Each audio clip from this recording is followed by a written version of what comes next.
and only one of us has the plan to make Brexit a success. Last night showed that Jeremy Corbyn's minders can put him in a smart blue suit for an interview with Jeremy Paxman, but with his position on Brexit, he will find himself alone and naked in the negotiating chamber of the European Union. Now, I know that's an image that doesn't bear thinking about.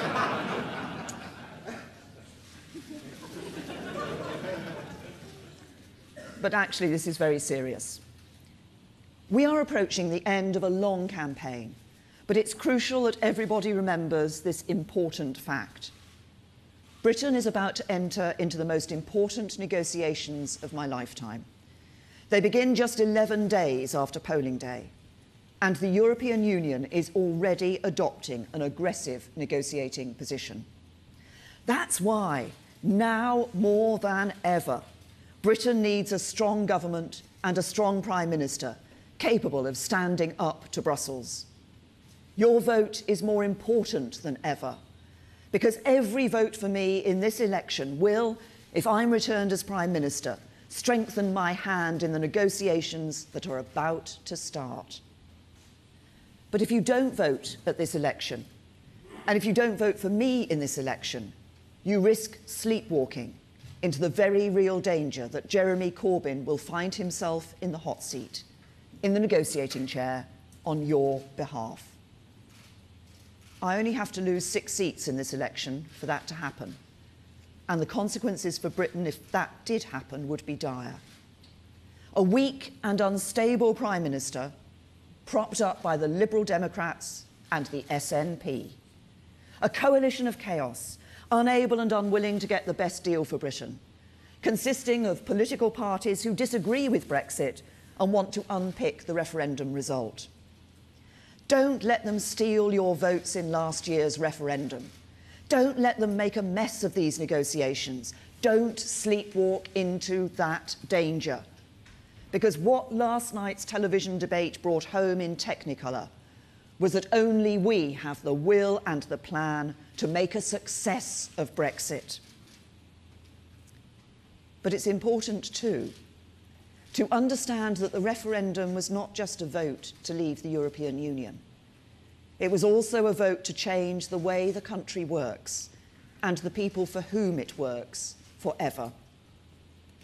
It was a quiet revolution, driven by all those who felt let down and left behind for too long. A revolution in which millions of our fellow citizens stood up and said they were not prepared to be ignored anymore. That's why, since the first day I stepped through the door of Number 10 as Prime Minister, I've been clear that the mission of the government I lead is not just to get the best deal for Britain in Europe, but to shift the balance in Britain in favour of ordinary working people here at home too. To fight for all those for whom life is more difficult than many seem to think or realise. Those who are just about managing to get by. People who are working around the clock, giving of their best, but for whom life is still too often a struggle. They don't ask for much. They just want to get on with their lives and be able to do the best for their children. Above all, they just want to be given a fair chance. Because for too long, for too many people, life has not seemed fair.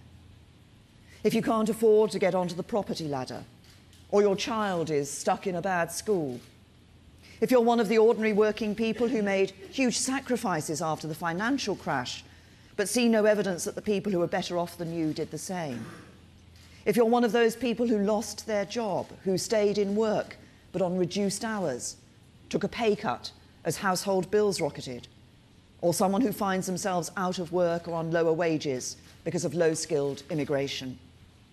Above all, if you've been trying to say things need to change for years and your complaints fall on deaf ears, if your patriotism is deemed somehow distasteful, your concerns about immigration dismissed as parochial, your desire for your country to make the decisions that matter to Britain here in Britain ridiculed and ignored for too long. Life simply doesn't seem fair. And that is why my plan for Britain does two things. It respects and responds to the British people's decision to leave the European Union. And it aims to shape a brighter, fairer future for our country, a future in which everyone in every part of this United Kingdom will enjoy a fair share. It will back those who want to work hard by helping businesses create more and better paid jobs with new rights and protections for workers. It will help more people have a home of their own by building more affordable houses and tackle the cost of living by capping rip-off energy tariffs and keeping taxes low. My plan will make sure every child gets the best start in life by increasing school funding every year, provide real technical education for young people for the first time, and increase the NHS budget every year to ensure every family has the care they need and we can pay for and provide care for the elderly. And it will protect our national security and defences by fighting terrorism and taking effective action against extremists. It is a plan to make Britain stronger, fairer and more prosperous, and to put government at the service of ordinary working people. So that if you have a job but don't always have job security, we'll be backing you. If you own your home but worry about paying the mortgage, we'll be backing you. If you can just about manage but worry about the cost of living and getting your children into a good school, we'll be backing you. If you just want to get on with your life, to do your best for your children and be given a fair chance to get on, we will be backing you. Because the government I lead will be a government at the service of ordinary working people. But all of this depends on one thing: getting Brexit right. And that is what is truly at the heart of this election campaign. That is the one fundamental defining issue, the choice upon which everything else we care about will depend. Because the terms of the Brexit deal we negotiate with the EU and the course we begin to chart in the years after it truly will define our country for generations to come. Our place in the world, our economic security, the vital public services upon which we all rely, our future prosperity. Everything depends on and will be defined by the outcome of these next 5 years. If we don't make a success of the next 5 years, our economic prosperity will suffer. Jobs and livelihoods will be put at risk, and with them the security and peace of mind of working families. If we don't make a success of Brexit, we won't have the financial means to fund the public services on which we all rely. Our National Health Service, the institution which is there for us at the most difficult times, needs us to make a success of Brexit to ensure we can afford to provide it with the resources it needs for the future. Every school in every village, town or city needs us to make a success of Brexit. If we want to continue to provide a sustainable welfare system with help targeted at those who need it most, we need to make a success of Brexit. If we want to go on investing in transport infrastructure, our roads and bridges and railways, we need to make a success of Brexit. If we want to continue to play our part on the world stage, standing up for our liberal values with strong defences to protect us, we need to make a success of Brexit. Everything depends on getting Brexit right. So the central question in this election is who has the will and, crucially, the plan to make a success of Brexit so that we can build the stronger, fairer, more prosperous Britain we want and need.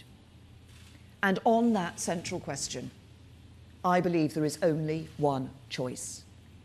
Because I am clear about the instruction I have been given, clear about what needs to be done, and ready to get on with the job on day one, while Jeremy Corbyn doesn't have the belief, the will or the plan to deliver Brexit.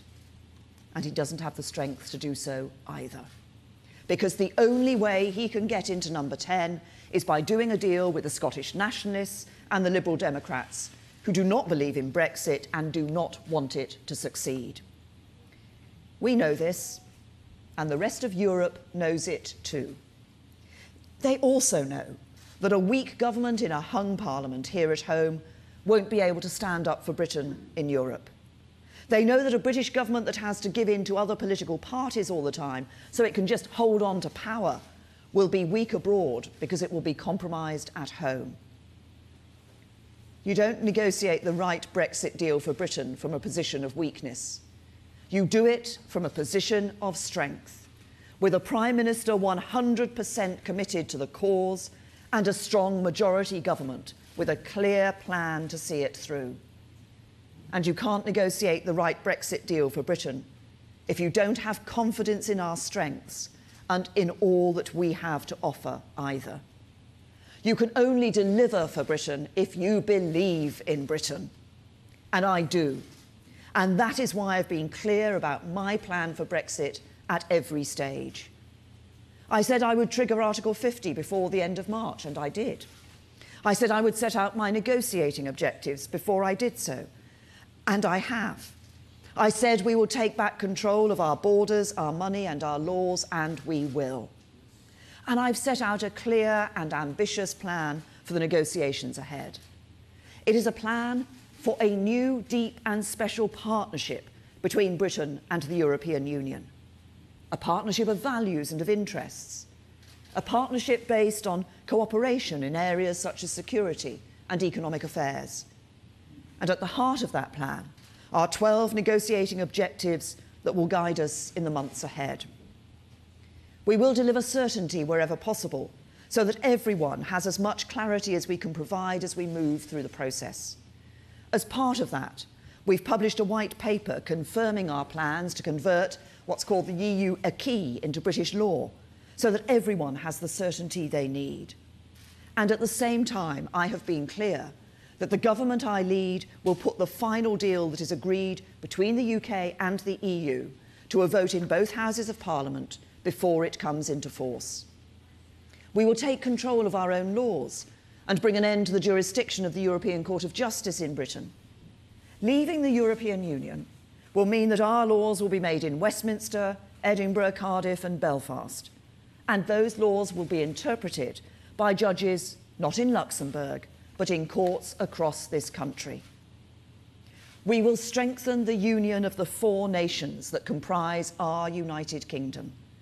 We will negotiate as one United Kingdom, taking into account the specific interests of every nation and region of the UK. And we expect the devolved administrations in Scotland, Wales and Northern Ireland to see a significant increase in their decision-making power at the end of the Brexit process.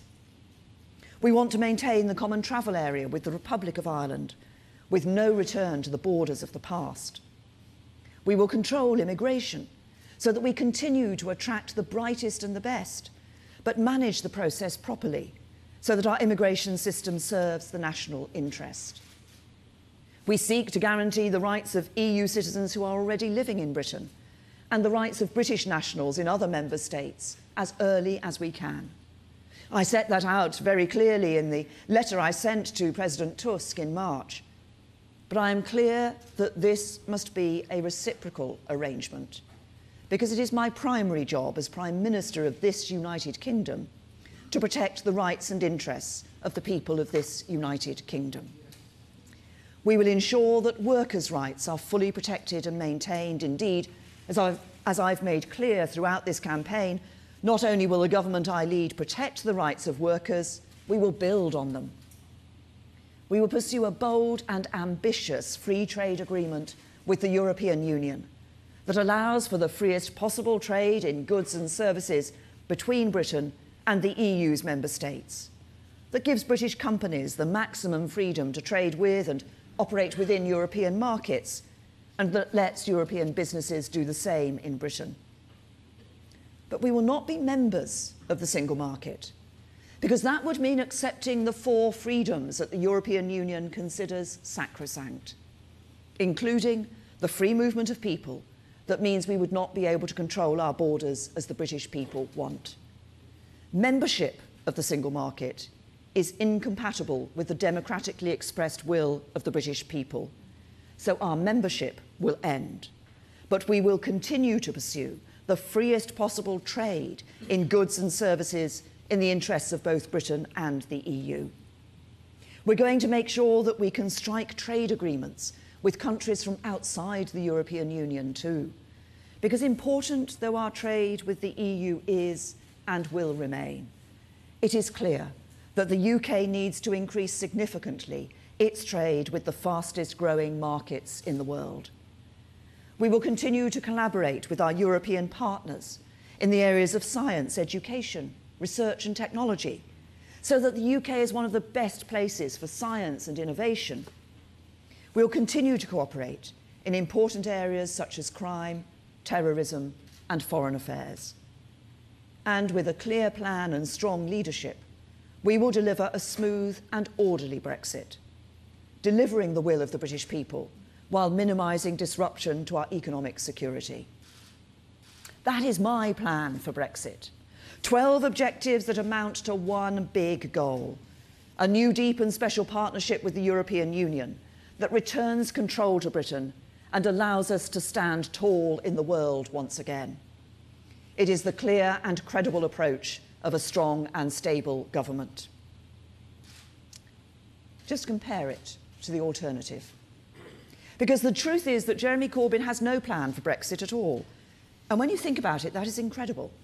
Because the Brexit negotiations will begin just 11 days after the election. There'll be no time to waste, no way of stalling, no way of asking Europe to hang on while we figure out what we want to do.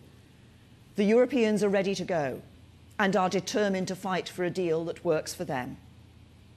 This is no time for a weak government and a weak leader to be making it up as they go along, and particularly not when that leader has shown poor judgment and weak leadership throughout the process so far. Let's remember that on the day the referendum result was declared, Jeremy Corbyn thought we should trigger Article 50 straight away. That reckless misjudgment would have immediately handed the Europeans the advantage in the negotiations and seriously curtailed the time we had to formulate our own negotiating position and objectives. It would have cost our country dear. And let's remember that while my team and I have put in the work to develop a coherent plan over the last 10 months, Jeremy Corbyn has lurched chaotically from half-baked plan to half-baked plan. He has had 7 different Brexit plans in the space of 9 months, none of which added up to a coherent vision for our country. And let's remember that on the central issue, what kind of relationship the United Kingdom should have with the single market, Jeremy Corbyn still cannot say for certain where he stands. He says he wants to keep all the benefits of the single market, but without saying how that will be achieved or how it fits with ending the free movement of people. And let's remember what we do know about his approach. With negotiations due to begin just 11 days after the election, the first thing Jeremy Corbyn would do is scrap the plan for Brexit we set out in our white paper and start all over again, leaving the UK naked in the negotiating chamber. With negotiations about to begin, the next thing he would do is drop our Great Repeal Bill that offers the certainty the country needs, yet he has no plan to replace it. And with the negotiations about to start, his priority would be to reject no deal as an option for Britain. The consequences of that are very simple. It means being willing to accept any deal, however bad, signing up to any bill, however vast, accepting any terms, however unreasonable. It means signing up to Britain being governed by EU laws and EU courts for years to come, so that we have no control over our laws, to free movement continuing indefinitely, so that we have no control over our borders, and to paying whatever Europe wants us to pay, so we have no control over our money either. As always with Jeremy Corbyn and Labour, the shambles and responsibility would be theirs, but the consequences and the bill would be ours. So the prospect of him and his political associates leading our country into the Brexit negotiations should worry us all. And that's why a vote for Labour, the Liberal Democrats or the Nationalists in this election is too big a risk to take. Because in an age of shock election results, and with the minor parties queuing up to do a deal with Jeremy Corbyn in return for their support, that risk is Jeremy Corbyn as Prime Minister in a hung Parliament in just 10 days' time. And if that were to happen then, just as we need to be at our strongest, our government would be in chaos. Jeremy Corbyn would be in number 10, John McDonnell would be in the Treasury, and Diane Abbott would be in the Home Office. And just as we should be negotiating a deal for Britain in Europe, Jeremy Corbyn would be stitching up a deal with Nicola Sturgeon and the Liberal Democrats, a deal that means they would be pulling the strings. So just 11 days after polling day, the Brexit negotiations will begin. Only yesterday, the European Commission showed the importance of the choice you face about who you send into those talks. They're adopting an aggressive negotiating position which can only be met by strong leadership on behalf of Britain. Jeremy Corbyn's in no position to provide it. He has no plan to deliver Brexit and has already admitted he would give control of our borders and our laws back to Brussels. Yet if I lose just 6 seats, Jeremy Corbyn could become Prime Minister at the head of a coalition of chaos, with the parties still arguing among themselves rather than negotiating for Britain when the Brexit negotiations begin just those 11 days after polling day. So as we get back to focusing on the task in hand and turn towards the home straight in this campaign, this is the time to choose. If you don't want Jeremy Corbyn to be Prime Minister of this country, if you don't believe he is equipped to negotiate Brexit, keep our economy strong or our nation secure, there's no safe way to vote Labour wherever you live. There's only one party in this election that respects the people's decision and is passionate about delivering on it. One party that can provide the strong majority government the country needs to see Brexit through. Every vote for me and my local candidates in this election will strengthen my hand when I negotiate for Britain in Europe. Every vote for me and my local candidates will be a vote for 5 years of strong and stable leadership to see us through Brexit and beyond.